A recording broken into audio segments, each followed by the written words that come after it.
Welcome back to the channel. Thanks for stopping by. In today's video, I want to really just cover the very best way to not get taken advantage of or pay too much at a car dealership when you're buying a new car. This really applies to any type of car that you want to buy. There's just a lot of misinformation out there online on YouTube. I have bought dozens and dozens of brand new cars over the years, all from car dealerships. If you stick around to the end of this video, I will take you from a complete noob or a beginner to an expert. You know deep down you're getting the very best deal, you're not overpaying, and you can walk away with confidence. So if this sounds good to you, stick around.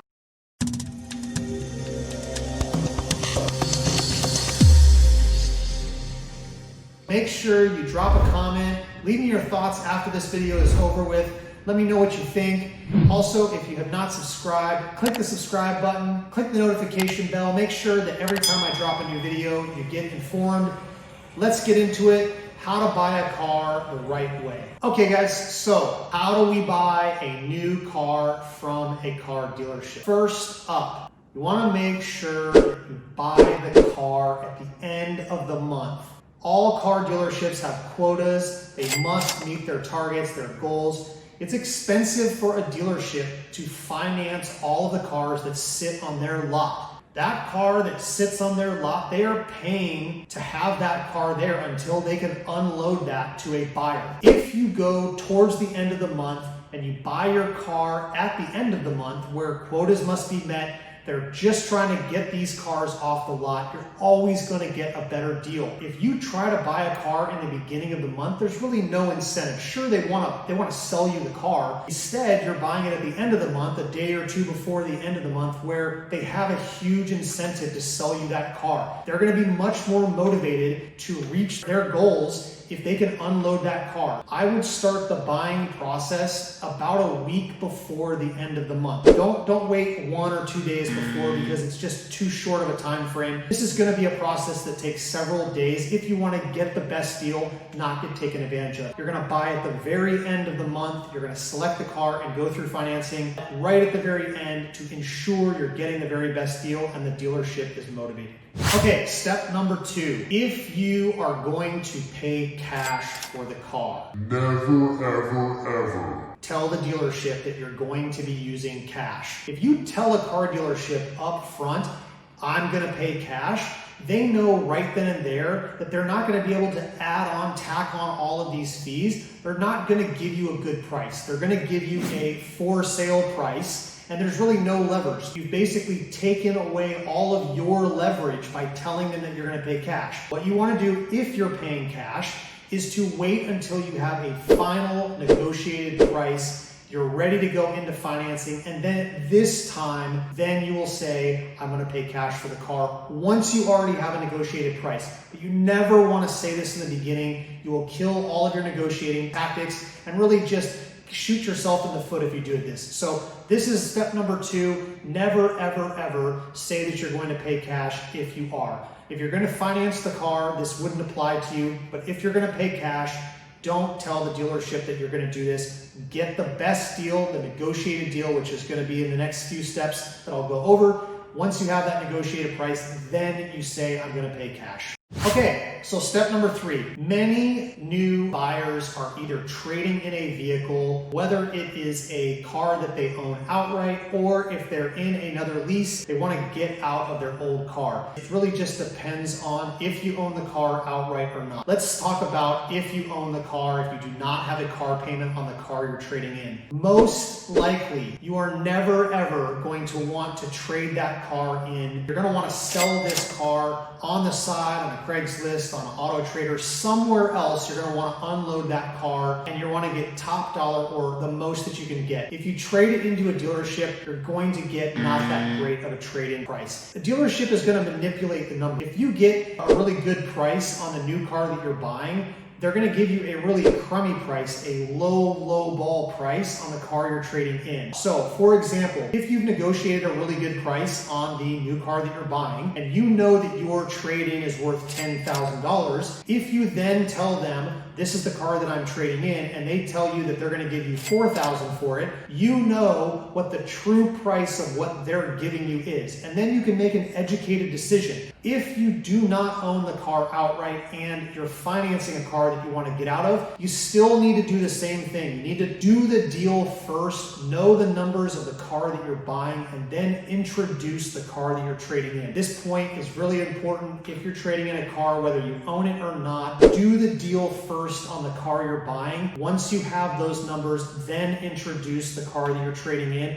It'll give you much more perspective what the car you have is worth. Okay, so next step, let's talk about fees. Dock fee, delivery fee. These are just things that can be avoided. These are fees that you can get slashed, that you can have the dealership remove these. They're just extreme markups that don't make any sense. You know, paying $2,000 to have the car dealer put gas in the car and make sure that the fluids are all full and that the car is ready to go. Not paying for fabric conditioner, you know, on a brand new car, does it really make sense? It makes no sense. All it's going to do is just add to the price of the new car, and you're just going to pay a higher cost. Avoid it, and I will go into, in the next few steps, the real nitty gritty of what it takes to buy a car at really just rock bottom price. Minimize how much you're paying for fees. Most of the time, it's just all garbage. It's a markup. You don't need any of the add-ons that the dealership is charging. Avoid it and you will save money. Okay, so the next few steps is really what counts, and this is how to get the very best deal. Let's talk about the actual negotiation. Okay, so first and foremost, you want to have a car that is already on their lot. You never want to special order a car. Never want to take a car or order a car that they don't have. If you're doing that, there's no incentive for the dealership to give you a deal. If they are already sitting on the car and it's on their lot, they want to get rid of that car. So here's just some tips and tricks. If you see the exact car on the car lot that you want, for example, let's say you're in a Honda dealership and you want a red Honda Accord and you want a manual. If you see that they have that red manual, you want to maybe just say things like, I'm looking for a automatic, I'm looking for a silver. You want to come up with things that are just slightly off and give the dealership a reason to lower their price, because you're not getting the exact car that you want, but you'll make the exception. You'll take this car off of their hands. Even though it's not the car that you want, you'll still take that car off of their hands. In doing so, you'll get a better price. This gives you kind of plausible deniability, and it lets you get a car at a discounted rate. We've gone through all of these steps. Let's talk about what no one else is talking about and how to get the most rock bottom price for a vehicle. This is what I've done when I've bought almost every car, with the exception of very high-end cars. You want to go and buy a car that has multiple dealerships in your area. So, for example, if you're buying a Chevy, if your location or in your state or wherever you're buying has 5 Chevy dealers, you are now able to play all of these dealerships really just working for your business. There are tricks to get around this and to really understand how much this car is worth and how much you're going to get it. Let's say that there are 5 Chevy dealers. You are going to go to Chevy dealer number 1. You're going to find that Chevy truck. You're going to lowball the manager. You're going to tell the manager, this is the truck that I want, this is the price that I want, without any of the options, and you want to just absolutely lowball. So let's say that the truck is $39.95. Offer them $32.95, and you want to, at this point, really just find a lowball price. You're not trying to buy the car at this point. You're not trying to really do anything. You have 4 other dealerships that you haven't even approached yet. You just want to get a baseline as to how much they're willing to give you this car for. The car is $39.95, let's say. You're gonna offer $32. They're either gonna say, you're out of your mind, this is too low, we can't do anything for you, or they're gonna pull you into finance and they're gonna try to put pressure and tactics on you, and they're going to say, yes, we'll do it at this price. Based on what they do, gives you an indication as to what you can do with dealership or Chevy dealership number 2, number 3, number 4, number 5. It's very important that you do not fill out any forms. You're not giving them any documents, nothing. You tell them that you're shopping around. You can give them your name and phone number. All you want to do at this point is establish a low price. Once you've done that, and once you've made sure that you did not give the dealership any information, you want to go to Chevy dealer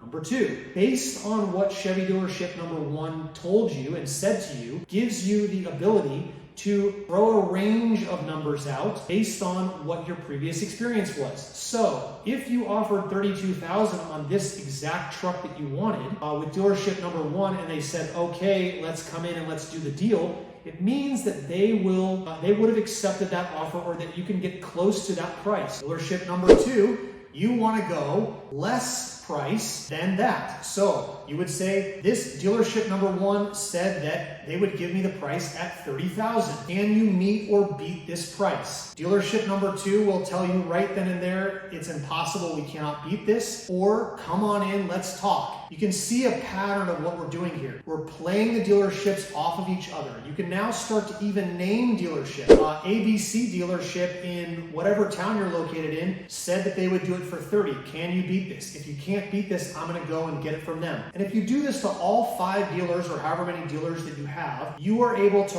really understand the true costs and what a dealership is willing to do. About 6 or 7 years ago, I bought a BMW, and I used 3 dealerships. We only had 3 BMW dealerships in where I was living. The dealership had started off with a price that was about $12,000 higher than what I finally got the car for.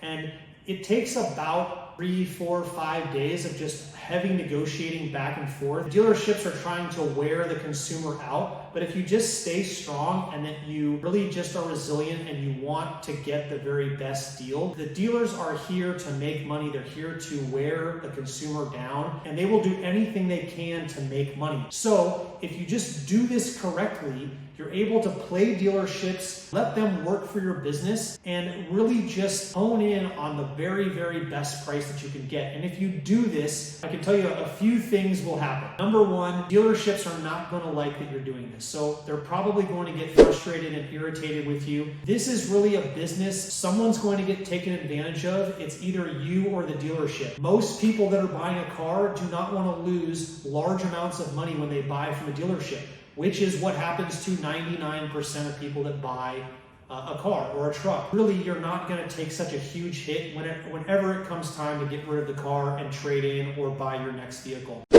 bonus tip: the most important part is being able to walk away from a deal. If the deal is not great and you know it's not, don't be afraid to walk away. The car is still going to be there. There's still another day to buy a car.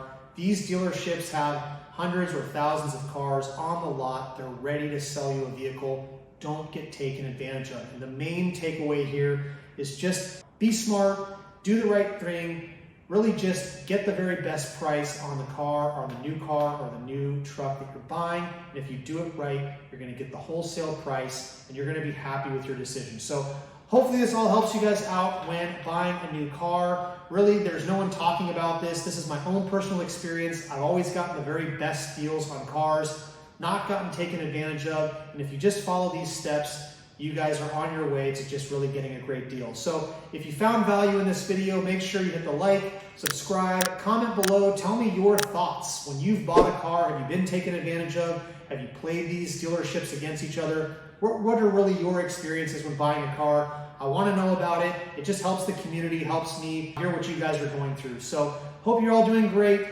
Stay tuned for the next video.